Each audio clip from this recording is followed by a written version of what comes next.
ছেলে একদিন মাকে এসে বলল, মা, তুমি আমার একটা কথা রাখবে? কথা বা অনুরোধ যাই বলো। তারপর মা বলে উঠল, তোর কথা আবার আমি রাখবো না? অনুরোধ কি বলছিস? তুই যেটা বলবি আমি সেটাই রাখবো। বল কি বলছিস।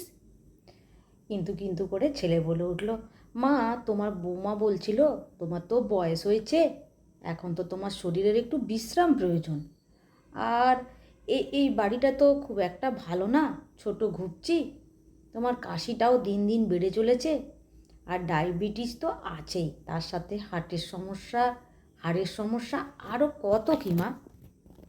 হ্যাঁ রে, মনে হয় আর বেশি দিন।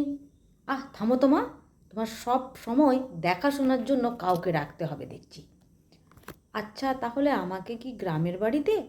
না না না, ওই যে তোমার সেই বৃদ্ধাশ্রমের কথা বলছিলাম না, ওই বৃদ্ধাশ্রমের স্পেশাল ব্রাঞ্চে ভর্তি করালে কেমন হয় বলো তো মা? এটাই বলছিলাম মা। আচ্ছা, তুই চাইলে তাই হবে। থ্যাঙ্কস মা, আমাকে বাঁচালে। আচ্ছা মা, কালকে বিকেলেই কিন্তু তাহলে তুমি রেডি হয়ে থাকবে। ওখানে কালকে বিকেলেই যাচ্ছ। তোমার ব্যাগ গুছিয়ে রেখো মা। পরের দিন অস্বস্তিকর জ্যামে আটকে গেল মা আর ছেলে। নীরবতা ভাঙলেন মা। বাবা, ওখানে আমি একাই তো থাকবো, আমাকে দেখতে যাবি তো? পারলে একটা ফোন কিনে দিস আমাকে। মা, তুমি ফোন দিয়ে কি করবে? ওখানে ফোন আছে তো অফিসে, তুমি কথা বলে নেবে যখন দরকার হবে। কিছুক্ষণ পরে একটা বাড়ির সামনে এসে গাড়ি থামালো। বেশ কিছুক্ষণ নীরব থেকে এবার ছেলে বলে উঠল, নামো মা, এটাই তো তোমার বৃদ্ধাশ্রম।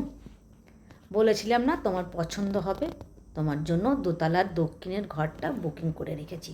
ছেলে মাকে ধরে ধরে দোতলায় নিয়ে এলো। কলিং বেল বাজালো, দরজা খুলে গেল। Happy birthday to you. Happy birthday মা। দরজা খুলতেই চমকে গেলেন মা। আরে, এ তো একমাত্র তার নাতি ও বৌমা কেক নিয়ে দাঁড়িয়ে আছে। এত বেলুন আগে কখনো দেখিনি, এত আয়োজন কখনো কেউ আমার জন্য করেনি, এত শুভেচ্ছা কেউ কখনো আমাকে জানায়নি। আরে, ওই তো তার দুই মেয়ে আর তাদের জামাই দাঁড়িয়ে ওখানে। ওদেরকে ডেকে এনেছে নিশ্চয়ই এই পাগল ছেলেটা। হ্যাপি বার্থডে মা, তুই অনেক বড় হয়ে গেছিস। মার কান্না ভেজা কণ্ঠে মা বলে উঠল, কিন্তু এটা কার ঘর? বাড়ির ফলকে নাম দেখনি মা? বাবার নামে নাম রেখেছি মা, পুরো বাড়িটাই আমাদের। এবার তুমি আরামে থাকতে পারবে মা।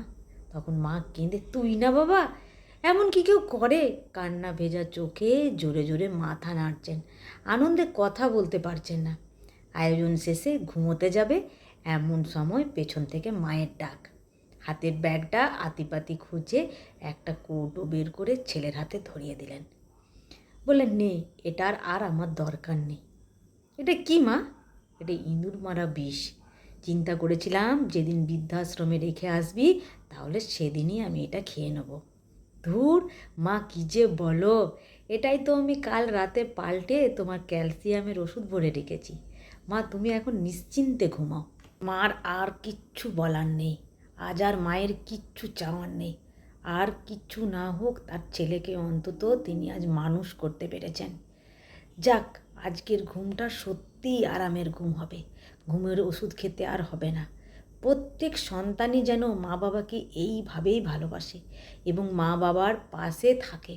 মা বাবাকে শেষ বয়সে যেন তাদেরকে বৃদ্ধাশ্রমে না পাঠিয়ে দেয়।